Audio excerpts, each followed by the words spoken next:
So I ended up letting the other calves in. I shut the 5 heifers I was taking to sell and the 3 steers and a couple little pens there in the sorting deal. And I let the other ones in so they could eat some cubes. I think I'm gonna see if I can fix this cube feeder where it works like it's supposed to. The little baffle in the inside there is setting too low so the cubes won't fall beside it. So I'm gonna, and Misty said something about me stopping by and getting her, and it was around 3 o'clock when I got them sorted. So I thought, well, if I go ahead and feed everything now, she should be getting off work about the time I get back, maybe. I'll have all the chores done. All I have to do is bring the trailer back. Or not bring it back, one or the other. Guess I don't really have to. So, I'll show you what I got going on here. So, I had a bolt, this little cover here that goes over the chain. There's a chain and whatnot in here to run the auger. There's a bolt here that holds this together, or holds this cover up. So I kind of one of them deals. I need something to prop it up, I guess, since I don't have anyone helping me. Oh, here we go. Got a broom here. I need to prop it up with it.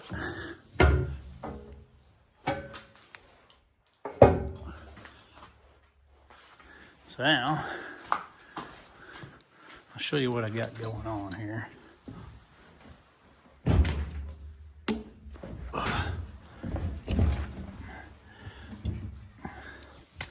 So this baffle in here, I don't know, you probably can't, well maybe, I don't know if you can see it. If I knew how to turn the light on this thing, I'd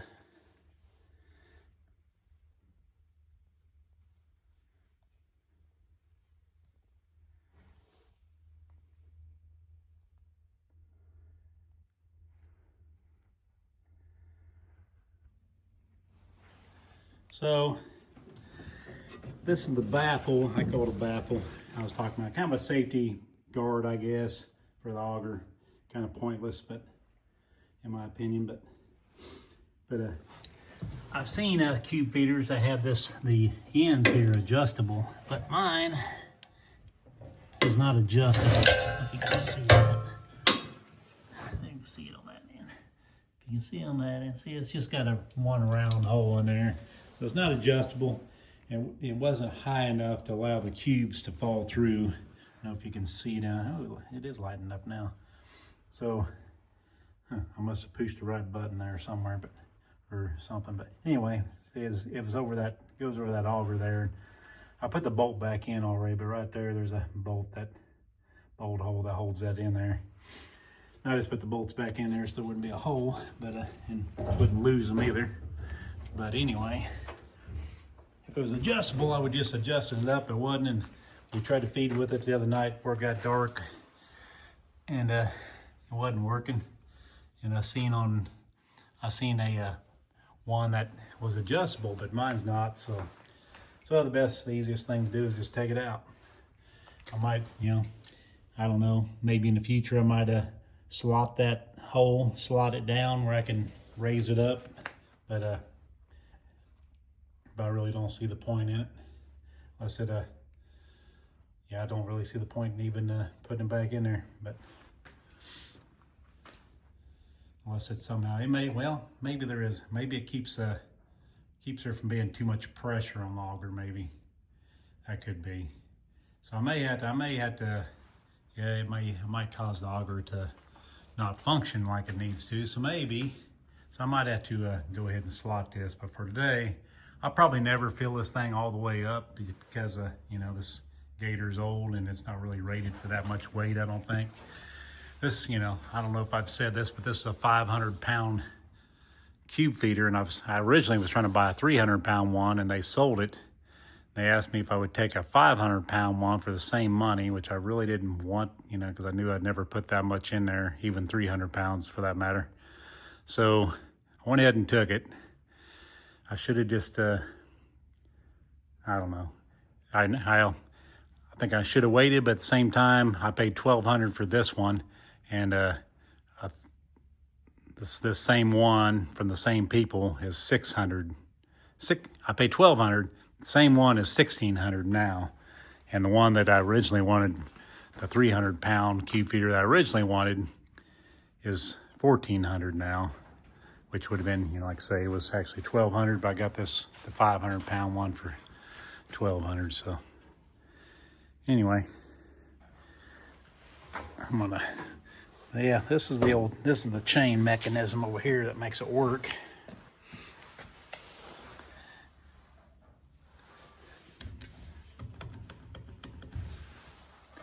But yep. So I'm going to put a little more cubes in there. See if Misty wants me to wait until we come back. Maybe it won't be dark and she can film me dumping the cubes out, because we attempted to the other night and didn't really work out. For one thing, because of this baffle, it didn't want to work all the time. She had to kind of feed them in there. But I'll see and I'll get back to you.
So that didn't go too bad.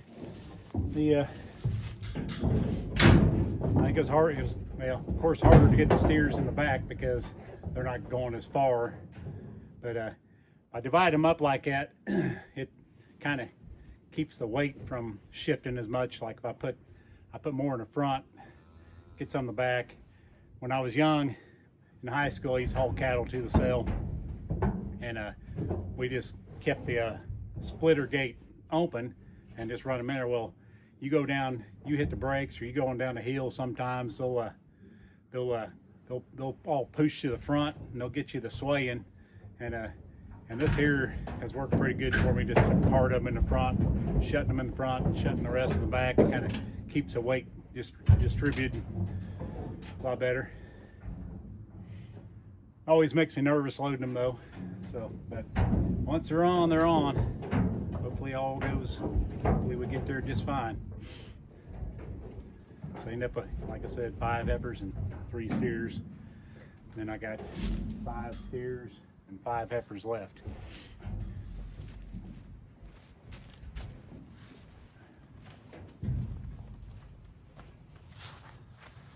James here. You're watching The Poor Farm. If you like these videos, hit like and subscribe, and I'll see you on the next one.